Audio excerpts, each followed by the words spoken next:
I wasn't proud of it, but I'd been obsessed with him for months. His name is Kev, a quiet, brooding type who sat in the back of our coffee shop every morning, working on his laptop, sipping his black coffee like he had all the time in the world.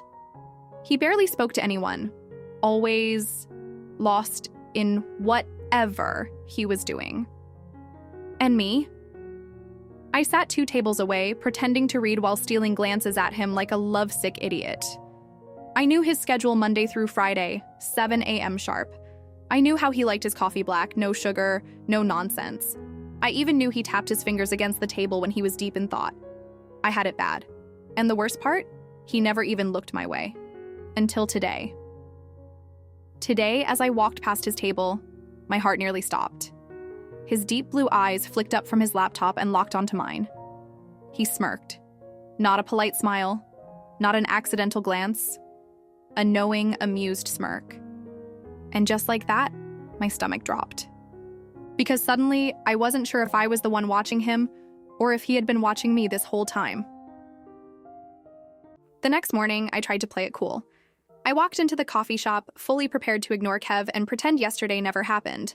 But as I ordered my drink, a barista handed me a cup before I could even say my name. Black, no sugar, no nonsense. I blinked at her. I didn't order this.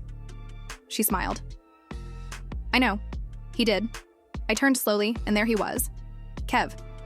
Sitting at his usual table, watching me with an expression that sent a shiver down my spine. I swallowed hard, gripping the cup. He noticed. He knew. Taking a deep breath, I forced myself to walk over. So, you bought me coffee? He leaned back in his chair, looking infuriatingly relaxed. Seemed fair. You've been watching me for weeks. Figured I should return the favor. I felt my face heat up. That's not... He tilted his head, blue eyes gleaming. You really thought I didn't notice?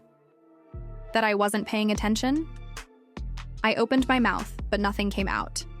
I had no excuse, no defense.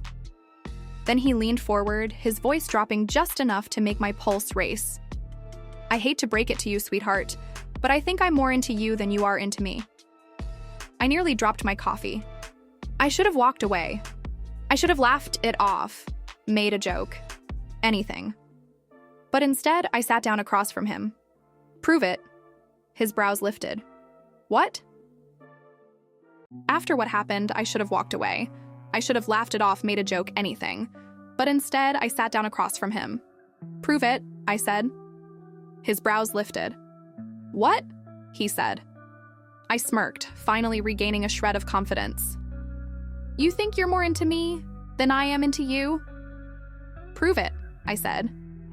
Kev's lips curled into a slow, wicked smile. All right.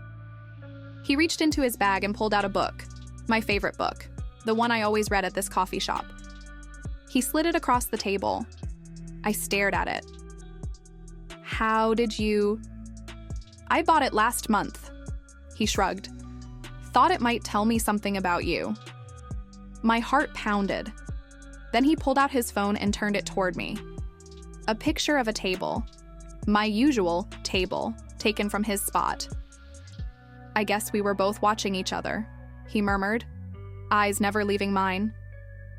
I swallowed hard, my mind racing. How had I missed this? How had I been so sure I was the one obsessed? When, all along? Kev leaned in, his voice soft but full of challenge. So tell me, sweetheart, still think you're the obsessed one? I had no words, no escape. And as he reached out, running his fingers lightly along mine, I realized something terrifying. I had just lost a game I didn't even know I was playing.